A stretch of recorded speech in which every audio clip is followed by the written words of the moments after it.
जब युवा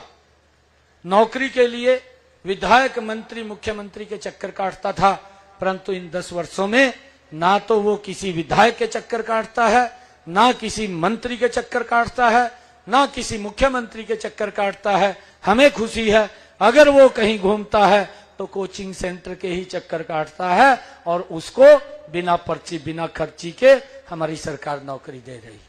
और भाइयों, हमने ये भी जो हमारे HKRN के थे, पार्ट 1 के थे, पार्ट 2 के थे, कॉन्ट्रैक्ट बेस के ऊपर लगे हुए कर्मचारी थे,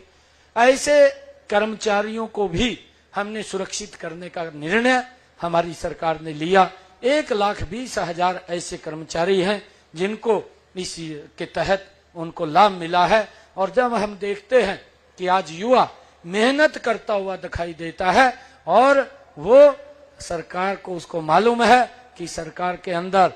बिना पर्ची, बिना खर्ची के उसको रोजगार मिलता है, और सरकार अन्य योजनाएं बना करके, चाहे उसको कौशल के माध्यम से, चाहे उसको मुद्रा बैंक के योजना के माध्यम से जोड़ करके, ऐसे लोगों को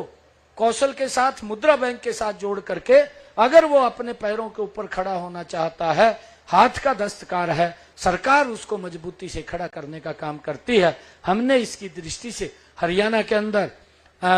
भगवान विश्वकर्मा कौशल विश्वविद्यालय, वो भी दुधौला पलवल के अंदर खोलने का काम हमारी सरकार ने किया है, और इसका काफी संख्या के अंदर हमारा हरियाणा का युवा उसका भी लाभ उठा रहा है। उससे भी अलग हम उनको कोचिंग सेंटर्स के माध्यम से कौशल में निपुण करके उनको